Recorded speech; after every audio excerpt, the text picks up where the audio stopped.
कल्पना please मुझे भी बात करने का मौका दो। मैं मानता हूं कि आज पुलिस स्टेशन में जो कुछ भी हुआ उसकी वजह से तुम बहुत हर्ट हो, लेकिन उस हवालदार की सोच की वजह से मुझे दोष मत दो।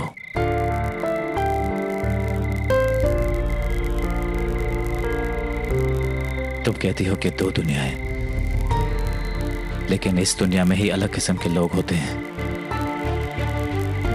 क्या तुम्हारे चौल में ऐसे लोग नहीं जो चौल वाले के नाम से नफरत करते हैं, जो अमीर बनना चाहते हैं? सब अलग हैं, मैं भी, और हमारे प्यार की दुनिया भी अलग होगी, जिसमें बाकी की दो दुनिया का कोई दखल नहीं होगा।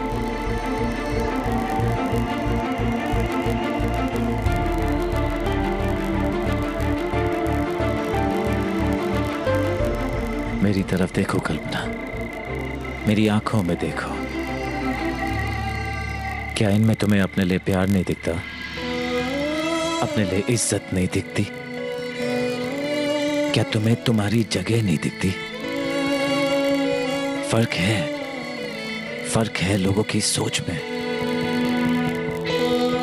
लेकिन प्यार लोगों के सोच के बीच में नहीं होता, दिलों के बीच में होता है। मेरी क्या गलती है अगर मैं राघव सिंघानिया हूं? मेरा क्या कसूर है अगर मेरे पास बंगला है और तुम चौल में रहती हो? क्या चौल और बंगले की दूरी की वजह से इंसान बदल जाते हैं, उनकी सोच बदल जाती है?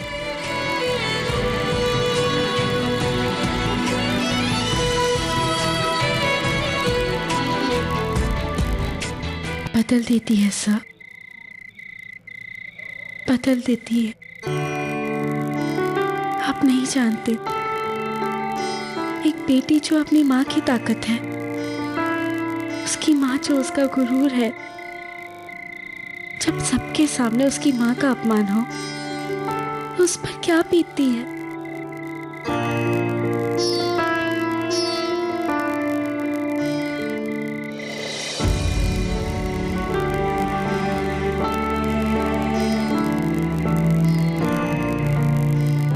उस हवलदार ने कहा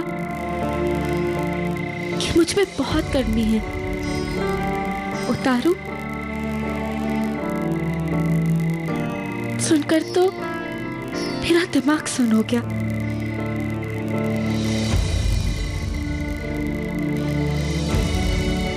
घंटों मुझे और मेरी आई को पुलिस स्टेशन में बिठा कर रखा, क्योंकि हम चाल वाले हैं। और आपके आते ही जैसे जादू हो गया, हमें इज्जत मिली, तू से आप हो गए। क्यों?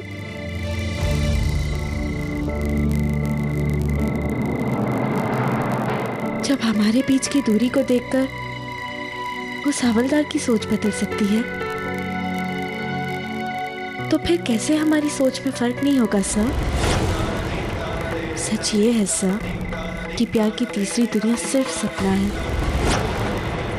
सच ये है सर कि यही दुनिया आज भी कांटेक्ट, पावर और पैसा, इसी के दम पर बोलती है, सुनती है और समझती है।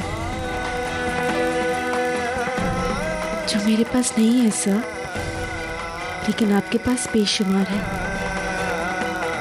हम दोनों के बीच बहुत फासला है सर, जिस पर ना ही कोई पुल, ना ही कोई ब्रिज बन सकता है। प्लीज सर, मुझे अकेला छोड़ दीजिए, मैं अपनी प्रॉब्लम खुद सॉल्व कर लूंगी। और आपने हमारी जितनी भी मदद की है ना, उसके लिए थैंक्स।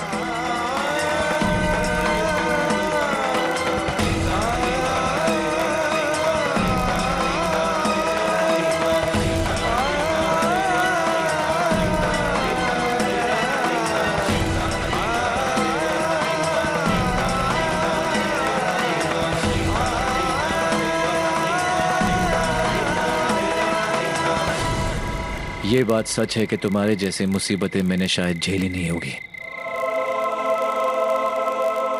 लेकिन ये गलत है कि तुम्हारी तकलीफ से मुझे तकलीफ ना पहुंची हो।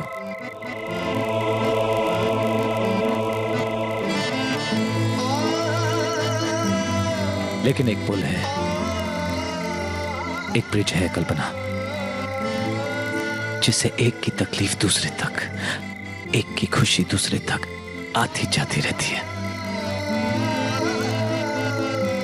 वो दिखती नहीं मगर है। काश तुमने मुझे समझा होता, काश तुमने मुझ पर यकीन किया होता।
कल्पी, क्या हुआ?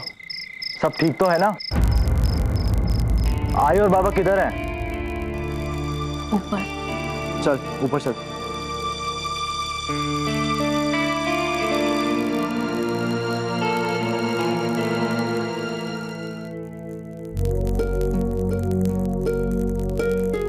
अब ये बिल्कुल ठीक है।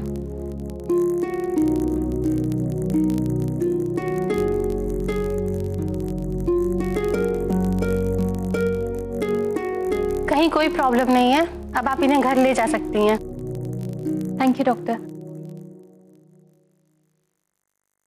आंटी, आपको कुछ भी याद है? आपका घर कहाँ है या कोई नंबर, कुछ भी?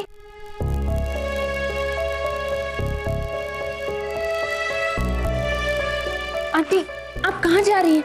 आपको तो कुछ याद भी नहीं है। मैं इतना बड़ा रिस्क नहीं ले सकती। I can't leave you alone. फिर मैं कहाँ जाऊंगी? तुम कहाँ ले जाओगी मुझे? अब एक जगह है, आप मेरे साथ चलिए। आइए।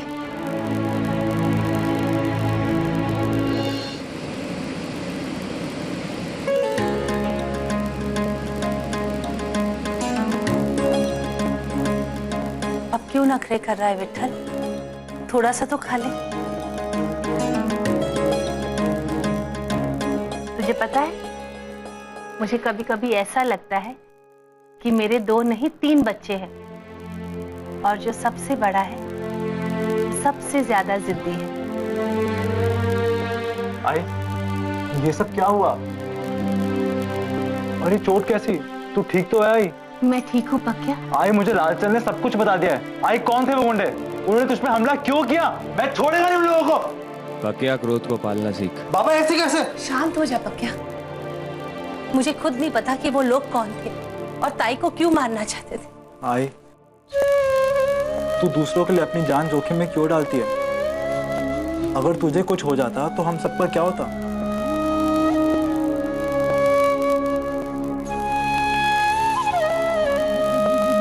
पक्या, हम अपनी जान की परवाह करके इंसानियत को तो नहीं भूल सकते ना बेटा।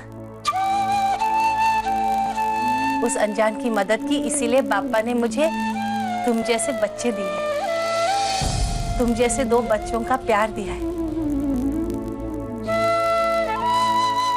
और विट्ठल का विश्वास। हाँ आई, जो भी है, लेकिन सवाल तो यही खड़ा होता है कि वो ताई को क्यों मारना चाहते हैं वो लोग? क्या उनकी किसी के साथ दुश्मनी है? तुझे प्लीज बताना ही होगा। तू उन्हें कैसे जानती है? हाँ, ये बता कौन है वो?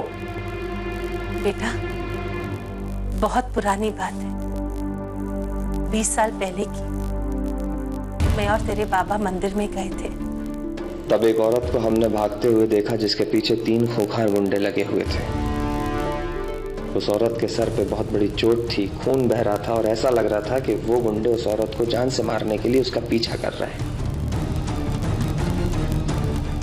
वो औरत मंदिर में कहीं छुप गई, तब कमला ने गुंडों को गलत इशारा भेजकर उसको बचा लिया। जब हम उस औरत के पास गए तो उस औरत ने हमें बड़ी उम्मीद की नजरों से देखा और कमला का हाथ ऐसे पकड़ लिया जैसे हमारे सिवा उसे कोई और बचा ही नहीं सकता था।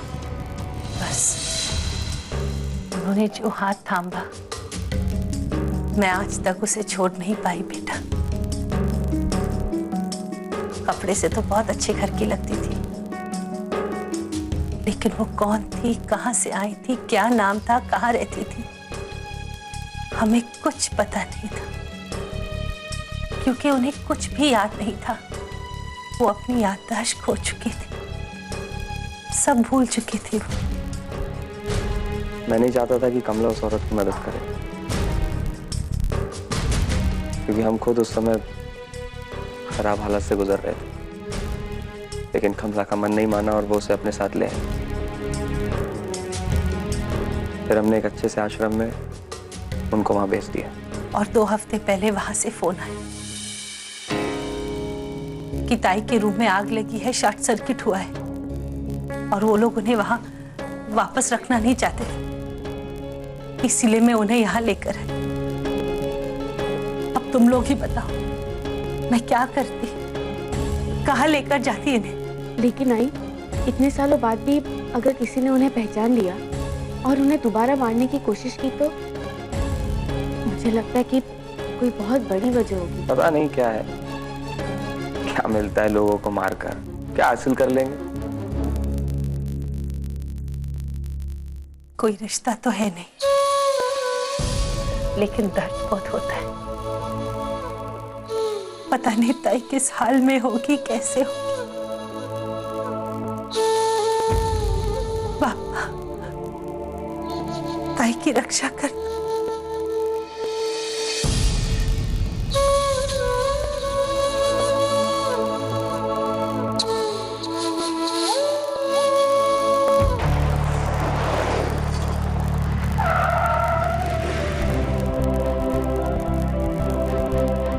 पहले अंदर जाके मॉम डैड से बात कर लेती हूँ, पता नहीं इनके आने पर वो कैसे रिएक्ट करेंगे।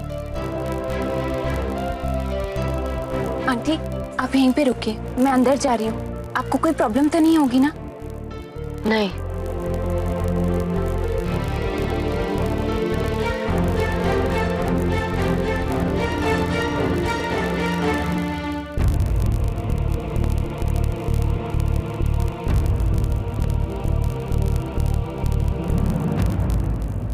मैं नहीं जानता क्या करना है। अरे एक छोटा सा काम नहीं होता तुमसे, बड़े भाई बनते हो।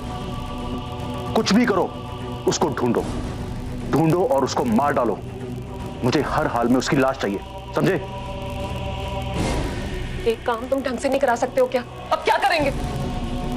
ज्यादा मत बोलो, सब तुम्हारी वजह से हुआ है। मेरी वजह से क्या हुआ है? एक तो सब पता लगाया मैंने, तुमको क्या करना था? एक छोटा सा काम करवाना था ना, वो भी खुद नहीं, वो भी नहीं करा सके तुम। Just shut up!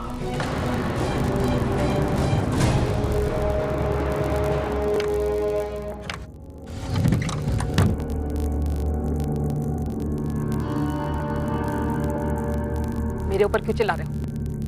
लापरवाही से खुद काम कर रहे हो और फिर मेरे ऊपर गुस्सा दिखा रहे हो। फिर से शुरू हो गई इन दोनों की लड़ाई। वाकई बेटा, सुबह से पता नहीं दोनों किस बात पे लड़े ही जा रहे। मेरी तो समझ में ही नहीं कुछ आ रहा। आप चिंता मत कीजिए, मैं देखती हूँ। प्लीज चुप हो जाओ। Just shut up! किसी प्रॉब्लम का सोल्यूशन तो निकालती नहीं हो, बल्कि खुद एक प्रॉब्लम बनके खड़ी हो जाती हो। मैंने पूरी कोशिश की, लेकिन प्लान फेल हो गया, तो मैं क्या करूं? और तुम्हारे सामने कोशिश करता रहा हूं मैं। क्या कोशिश कर रहे हो? एक औरत को पकड़वा नहीं सके, प्लान फेल हो गया। इतना बड़ा बिजनेस कैसे संभाल लेते तुम? नीतू!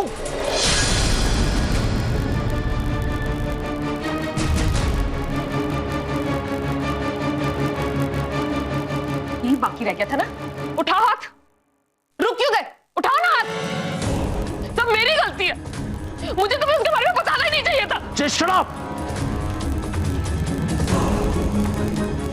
Go to hell!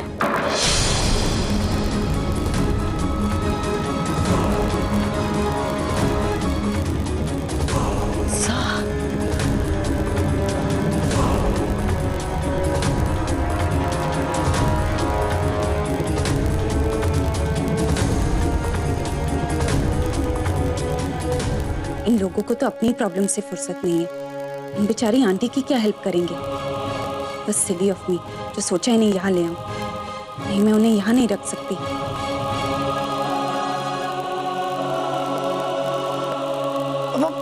पाखी कहाँ जा रही है? अभी तो आई थी बच्चा। जी मैं थोड़ी देर में आती हूँ दादी। क्या हो रहा है ये सब? मेरी तो कुछ समझ में नहीं आ रहा। हाँ गन्ना, हाँ ड्रिंक पे मिलते हैं। हाँ मैं निकल रहा हूँ बस, ठीक है। Damn it.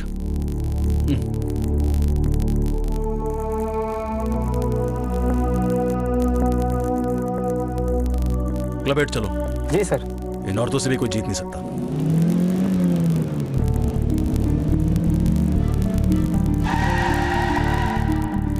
गाड़ी क्यों रोक दी? सामने पुकी मैडम की गाड़ी खड़ी सर।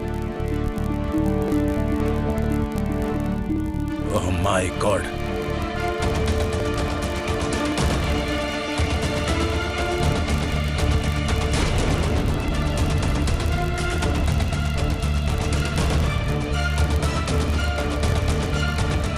ओ गॉड, इन्होंने आंटी को देख लिया तो 100 सवाल करेंगे।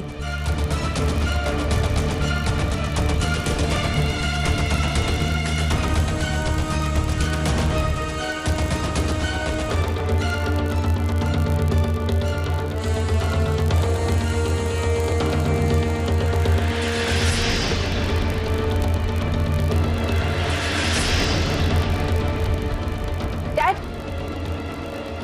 आप कहीं जा रहे हैं? तुम कब आई हो? और अभी कहाँ जा रही हो? नहीं, बस ऐसे फ्रेंड से मिलने जा रही थी। तो मैं छोड़ देता हूँ, चलो कम। नहीं नहीं, it's okay, I will manage. Okay then, whatever.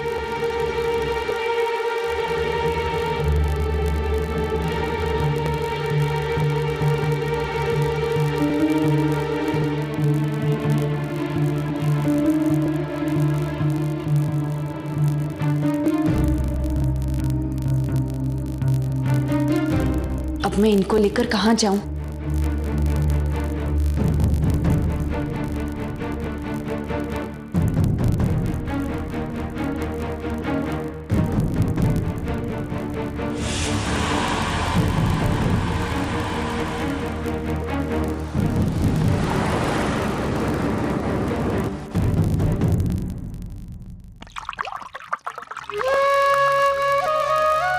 आप मेरे बॉस हैं सर, और मैं आपकी सिर्फ एक एम्प्लॉय।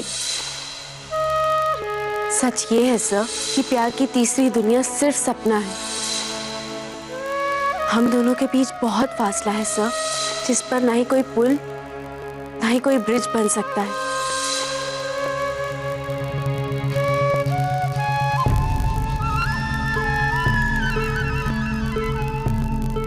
मैं जिससे प्यार करता हूँ वो मुझे अपने लायक ही नहीं समझती। प्यार भी हुआ तो ऐसी लड़की से जो मुझे किसी और दुनिया की ही समझती है।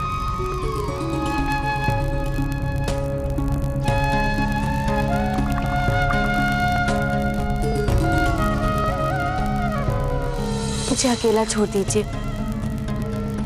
मैं अपनी प्रॉब्लम खुद सॉल्व कर लूंगी।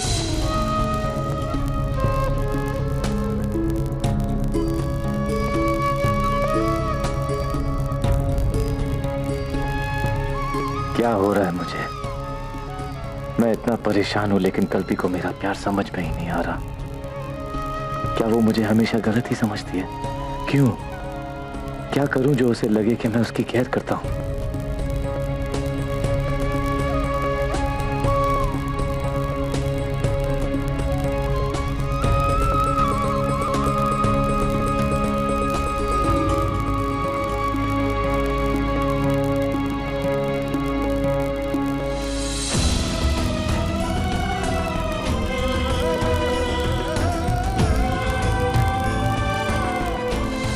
मेरा क्या कसूर है अगर मेरे पास बंगला है और तुम चौल में रहती हो? मेरी आंखों में देखो, क्या इनमें तुम्हें अपने लिए प्यार नहीं दिखता?